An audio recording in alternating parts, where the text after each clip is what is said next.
Hello everyone, আসসালামু আলাইকুম। সবাই কেমন আছেন? আলহামদুলিল্লাহ আমি ভালো আছি, আপনাদের দোয়াতে। চলে আসলাম আজ পাট শাক রেসিপি নিয়ে আপনাদের সাথে শেয়ার করার জন্য। এটা আমি শুকনো ভাজি করব। এটা আমি পাট শাকটা আগ থেকে ভালো করে ধুয়ে নিয়েছি, আর ধোয়ার পরে আমি এটা পানি ঝরিয়ে নিয়েছি, যদিও কিন্তু যেতটুকু পানি ছিল আর কি। এটা আমি অন্য একটা কড়াইতে বসিয়ে দিয়েছি পানিটা আর কি। এটার সাথে আমি মরিচ দিয়ে দিয়েছি, স্বাদ পরিমাণ মতো দিয়ে দিয়েছি লবণ। আর এই লবণটা আমি একটু পরেই দিই, এটা হওয়ার পরে, সিদ্ধটা হওয়ার পরেই লবণটা মিক্স করে দিয়েছি। কারণ হয়েছে কি, আমার হাতে লবণ বেশি কম হয়ে যায় তো। আর পাট শাক জিনিস তো, আপনি বেশি পাট শাক নিলেও হয়তো বা মানে জাল হওয়ার পরে হয় কি আপনার কমে মানে পরিমাণ অল্প হয়ে যায়। সো আমি ওই অনুপাতে আর কি, যখন অল্প হয়ে যায় তখন ওই অনুপাত ওইটা পরিমাণ করি আর কি আমি লবণটা দিয়ে দিই। সো দেখুন পানি টেনে আসছে আস্তে আস্তে করে। এটার সাথে আমি মরিচ মিক্স আগে দিয়ে দিয়েছি কিন্তু।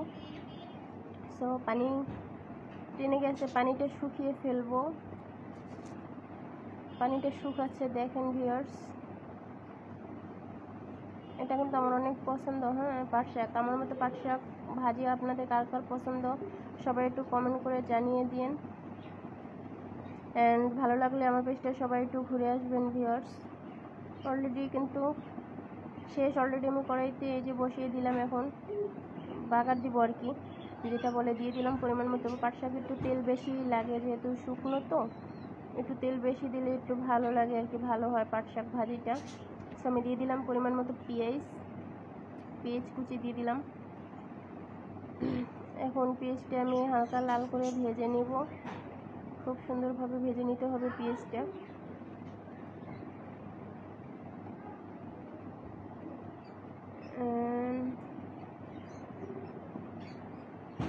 আমার কন্টেন্টগুলো আপনাদের কাছে কীরকম লাগে ভিউয়ার্স সবাই একটু কমেন্ট করে জানাবেন। অ্যান্ড ভালো লাগলে সবাই আমার পেজটা একটু ঘুরে আসবেন।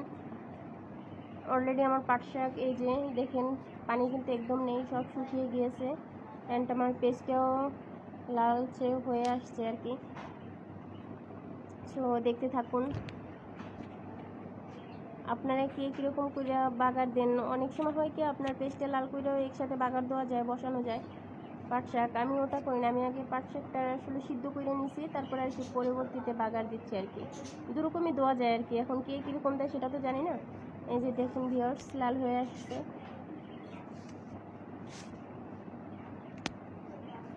দেখুন।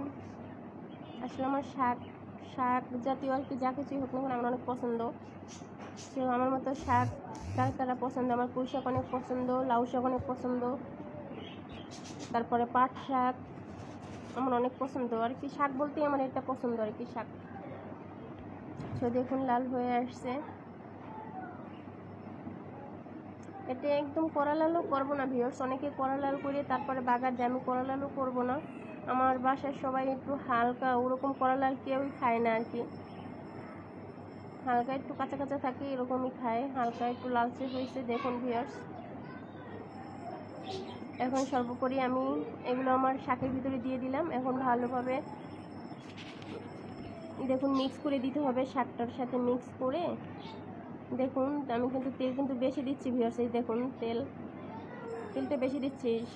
পাট শাক তো কীরকম জানে আর কি, শুকনা শুকনা থাকে, সো তেলটা একটু বেশি লাগে পাট শাকে। দেখুন আমি কিন্তু মিক্স করে নিচ্ছি। এখন কেমন হয়েছে আমার শাক রেসিপিটা? যদি আপনাদের কাছে ভালো লাগে আমার শাক রেসিপিটা, আমার ভিডিওটা সবাই শেয়ার করবেন, সবাই শেয়ার করে দেবেন বেশি বেশি। অ্যান্ড সবাই একটু পাশে থাকবেন। এই দেখুন সর্বোপরি গরম গরম